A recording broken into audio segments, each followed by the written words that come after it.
வணக்கம். இது நம்ம கிங்வே தமிழ் சேனல். நீங்கள் இன்னும் நம்ம கிங்வே தமிழ் சேனலை சப்ஸ்கிரைப் பண்ணலாட்டி கீழே இருக்க ரெட் கலர் பட்டனை கிளிக் பண்ணி சப்ஸ்கிரைப் பண்ணிக்கோங்க.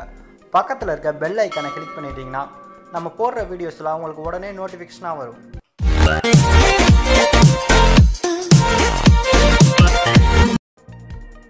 நம்ம சூர்யா அவர்கள் என்ஜிகே படத்துக்கு அப்புறமா கேவி ஆனந்த் இயக்கத்தில் காப்பான் படத்தில் நடிச்சிருக்காரு. இந்த படத்தை பார்த்தீங்கன்னா மோகன்லால், ஆர்யா அப்படின்னு ஒரு நட்சத்திர பட்டாலுமே இந்த படத்தில் இணைஞ்சிருக்காங்க.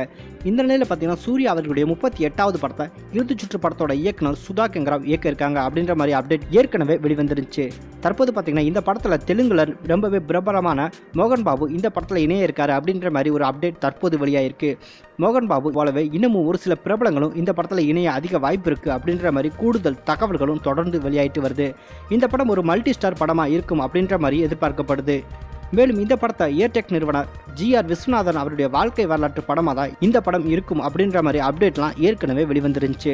2T நிறுவனம் இந்த படத்தை தயாரிக்கிறாங்க. அது மட்டும் இல்லாமல் அவங்களோட சேர்ந்து ஆஸ்கர் விருது வாங்கியிருக்க சிக்கியா என்டர்டைன்மெண்ட் நிறுவனமும் இந்த படத்தை இணைஞ்சு தயாரிக்கிருக்காங்க. ஏற்கனவே தெலுங்கு நடிகர் மோகன் பாபு மணிரத்னம் இயக்கும் பொன்னியின் செல்வன் படத்தில் ஒரு முக்கியமான கேரக்டரில் நடிச்சிட்டு இருக்காரு.